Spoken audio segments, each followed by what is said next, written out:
romantically. Oh, it's the truth. Me and you, we feel and do differently. But now I think it's time I walk across these lines. You don't look like me, don't act like me, don't even think a thought like me. But you matter to me, definitely. It don't matter, cause you matter. Kindness fits everybody. Everybody wants kindness. Kindness serves everybody. Everybody needs kindness. Kindness fits everybody. Everybody wants kindness. Kindness serves everybody. Everybody needs kindness. Why do we always run and hide? Pick our sides. Say we tried. Irrationally, we scream and shout. Get it out.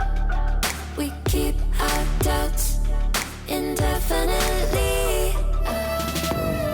But now I think it's time we walk across these lines. You don't look like me, don't act like me, don't even think a thought like me. But you matter to me, definitely. It don't matter, cause you matter. Kindness fits everybody. Everybody wants kindness. Kindness serves everybody. Everybody needs kindness. Kindness fits everybody. Everybody wants kindness. Kindness serves everybody. Everybody needs kindness. The world we want won't happen in our blindness. No, I'll do my part and meet you here with kindness. 2, 3, 4. You don't look like me, don't act like me, don't even think a thought like me. But you matter to me, definitely. It don't matter, cause you matter. Kindness fits everybody. Everybody wants kindness. Kindness serves everybody. Everybody needs kindness. Kindness fits everybody. Everybody wants kindness. Kindness serves everybody. Everybody needs kindness.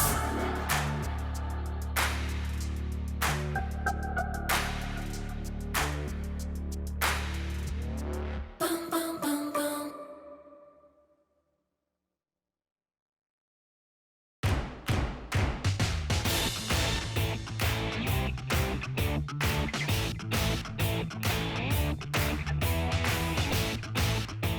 Hey, I'm Haley, and I am just performing one of my many duties as a super fan, and that is sending out fan mail.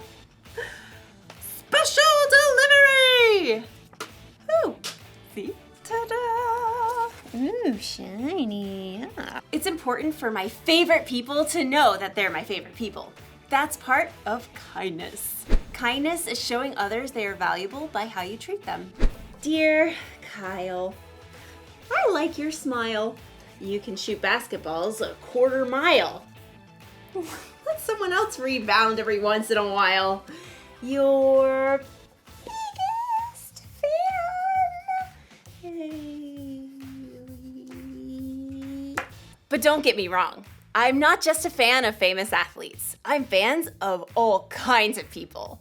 Dear Mom, you're the bomb. You're like the coolest.com. You make me want to shake a pom-pom. Your biggest fan. Hey. Dear sis.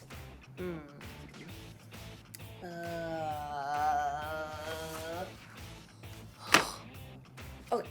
Well, I'll tell you this. The annoying way you chew is something I don't miss. And your taste in music makes me want to hiss. Your sis. Hey. Did you ever notice that it's harder to be kind to the people that you're closest to? Well, As you'll see in today's story, sometimes the people we're closest to are the people who need our kindness the most. I should probably rewrite this card to my sister.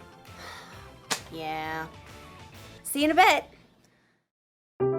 The Bible. It's 66 books of history, stories, letters, and poetry that fit together to form God's one big story. The epic adventure of how He created us and loves us so much that He made a way to rescue us. As we travel through the Bible, from Genesis to Revelation, we discover people who met God and found their lives changed forever. Now, for an amazing story. Inspired by the Book of Ruth. In the land of Moab, there lived a young woman named Ruth. She married a man from Judah and must have dreamed of a large family and many children. We'll name them Zeke and Hannah and... But Ruth's happily ever after ended before it began. Her husband died and his brother too, and that left Ruth alone with her sister-in-law Orpah and her mother-in-law Naomi, whose husband died too. I have nothing left. Naomi had come to live in Moab during a famine in Judah, but she had gotten word that there was plentiful food in her homeland again, so she planned to take a road trip. Ruth, Orpah, go back to your family homes. May the Lord show you kindness as you have shown me. So Orpah kissed her mother-in-law and left, but Ruth wouldn't budge. I'm going with you. Look, your sister-in-law is going back to her people. Don't urge me to leave you or to turn back from you. Where you go, I will go. Where you stay, I will stay. Your people will be my people, and your God, my God. Well, okay then. Finally, after a long and dusty journey, the two women arrived in Naomi's hometown of Bethlehem. Everywhere along the road, barley rippled in the breeze, golden and ready to harvest. Is that Naomi? She don't look so good. Don't call me Naomi. The Lord has made my life bitter. I went away full, and the Lord has brought me back empty. Don't listen to them. You just need dinner and a nap. Finding food was their top priority. Some of those barley fields belong to my husband's relative, Boaz. The grain is being harvested right now. Let me go to the fields and pick up the leftovers. Go, my daughter. The law instructed the landowners to leave behind some of the harvest for people who needed food, so Ruth followed behind the harvesters, gathering every bit of barley that fell to the ground. Barley. Let's see. You can barbecue it, boil it, broil it, sauté it. Ruth worked hard in the heat of the day. In the afternoon, Boaz came out to survey the harvest. The Lord be with you. The Lord bless you! Boaz spotted Ruth hard at work and asked his overseer, Who is that young woman? She came back from Moab with Naomi. She asked if she could pick up the extra grain and has barely rested all day. Boaz was moved by Ruth's care for Naomi. He waded through the barley to speak with her. Stay here and follow along where the men are harvesting. I'll make sure no one bothers you. And when you're thirsty, you get a drink from the water jars. Why are you so kind to me, a foreigner? I've been told what you've done for your mother-in-law, how you left your homeland to come here. May the Lord reward you. Boaz offered Ruth bread and roasted grain to eat, and at the end of the day, she was able to bring a large amount of grain home to Naomi.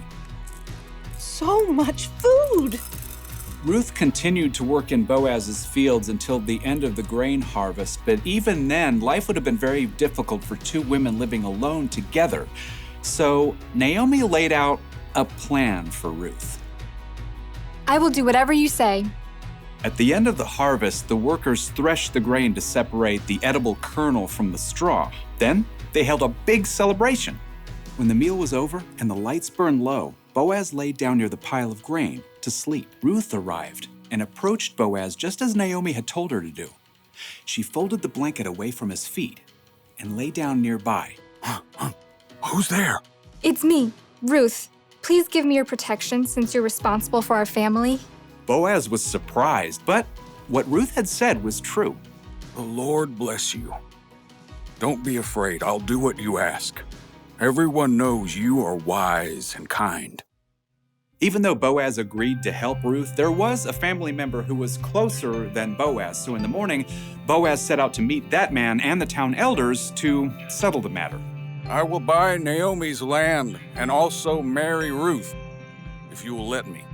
Well, I sure can't purchase Naomi's land and take care of my own land too. So we're good? Go right ahead. Today, you are all my witnesses that I will buy Naomi's land and marry her daughter-in-law, Ruth. As soon as it could be arranged, Boaz and Ruth were married. Naomi came to live with them, and a short time later, Ruth and Boaz had a new baby boy. His name is Obed. Aren't you the sweetest little thing? So through the kindness of Boaz and Ruth, Naomi had a brand new home and a brand new family too. Everyone could see the difference in her face.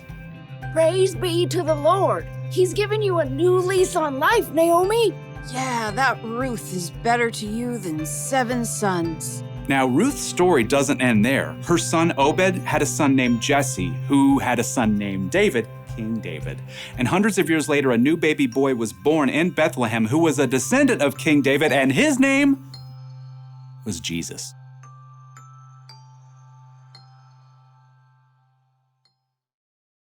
A lot of kindness was being shown in Ruth's story. Boaz was kind to Ruth, Ruth was kind to Naomi, and through them, God was kind to all of us. Did you know Ruth was the several greats later great grandmother of Jesus? Isn't that amazing? I am a huge fan of Ruth. Dear Ruth, here's the truth. I've been a big fan ever since my youth. Your biggest fan, Haley.